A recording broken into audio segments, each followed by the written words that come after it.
In today's video, I'm going to share with you every detail you need to know about mastering the iPad isolation technique so you can go through your services quicker, smoother, and improve the overall aesthetic of your lash sets.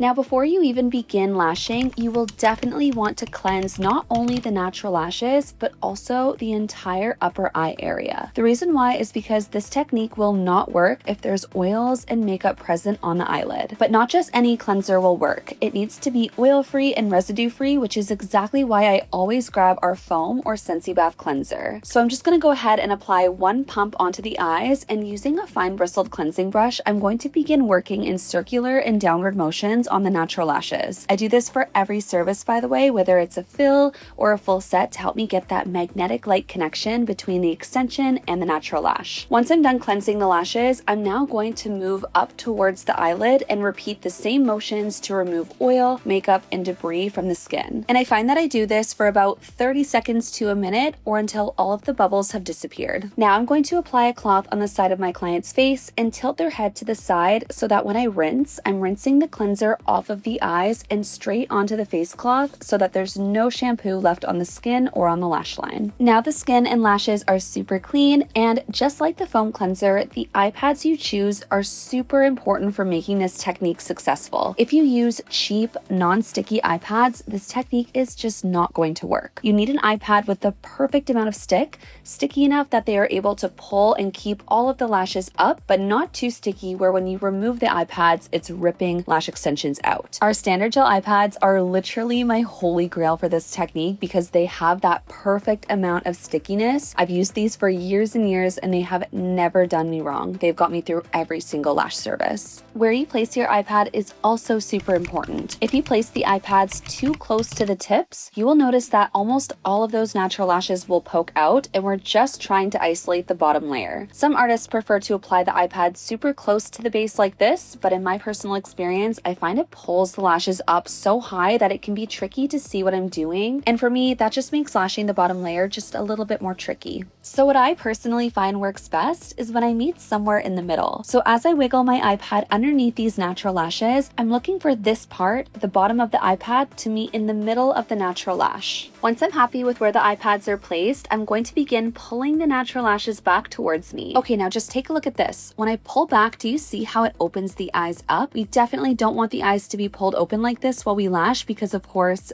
fumes will get in the eyes and your clients will leave with a chemical burn and irritation. So what we're going to do is once we've pulled back like this, we're going to gently press down to close the eye and then apply the eye pads onto the skin. I'll do that one more time for you. So you're going to pull up and push down. It's an up and down motion, and if you're unsure if you've closed the eyes fully, just go ahead and grab your inspection mirror and take a quick look. At this point, you should see some of those bottom layer lashes beginning to poke through, but you can always take your isolation tweezer and tilt it to the side and gently weave out more natural lashes if you wish. Or better yet, pull them out as you work through the bottom layer, which, by the way, if you would like to see a video on how I lash only the bottom layer with this technique, go ahead and comment below. I can definitely make one and share some of my tips and tricks on bottom layer application. And that brings me to the end of this video. If you have any questions, don't hesitate to reach out in the comments down below. And thank you so much for tuning in. Don't forget to give this video a thumbs up if you enjoyed. We appreciate your love and support so much. And in case you didn't know, we post here every single Sunday, so be sure to subscribe